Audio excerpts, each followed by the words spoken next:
আসসালামু আলাইকুম। আমি লায়লা আক্তার। ভাষা দিবস উপলক্ষে আমি একটি কবিতা বলছি। কবিতাটি লিখেছেন বরুণ হালদার। 21শে ফেব্রুয়ারি শহীদ বেদি সেজে ওঠে নানা রকম ফুলে। আজও বেঁচে আছো আমাদের হৃদয়ে, বাঙালি যায়নি তোমাদের ভুলে।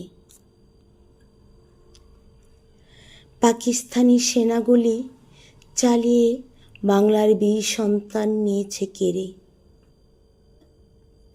সন্তান হারা মায়ের আর্তনাদ এখন শোনা যায় বাংলার মাঠ ঘাট প্রান্তরে।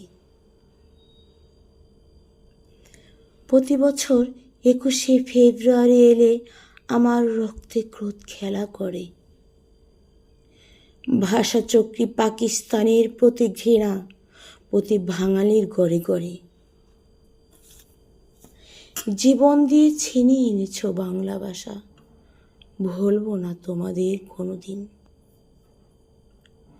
গর্বে মাথা উঁচু করে বাংলায় কথা বলি, কোনোদিন শোধ হবে না তোমাদের ঋণ।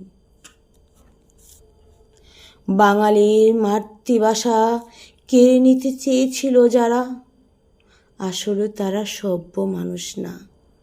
মাতৃভাষা দিবসে পৃথিবীর সকল মানুষ করে তাদের ঘৃণা। তোমাদের বলিদানে পূর্ব পাকিস্তানে বাংলা ভাষা নতুন জীবন পেল। তোমাদের শোকে শোকাহত পৃথিবী 21শে ফেব্রুয়ারি মাতৃভাষা দিবসের স্বীকৃতি দিল। পৃথিবীতে কেউ কোনো দিন যেন কারো মাতৃভাষায় আঘাত না আনে।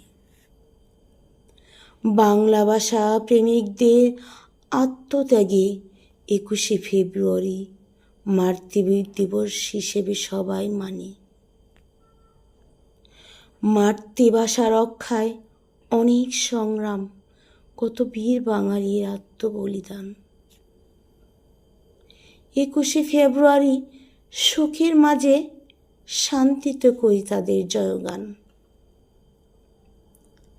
21শে ফেব্রুয়ারি শোকের মাঝে শান্তিতে করি তাদের জয়গান। ধন্যবাদ।